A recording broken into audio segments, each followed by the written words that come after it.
দেবলুর রাগ হয়? দেবলু চিৎকার করতে পারে? আমি তো আজকে প্রথম শুনতে পেয়েছি দেবলুর এত রাগ হয়। এ দেবলু, উরি বাবলে, আমি তো খুশি হয়ে গেছি। হ্যাঁ, সবাই এসে গেছে এই যে তোমার আওয়াজ শুনে, তোমার দিদি, তোমার মা, তোমার দাদা।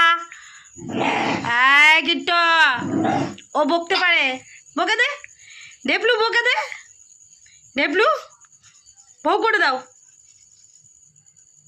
বাউ, দেবলু, এ দেবলু।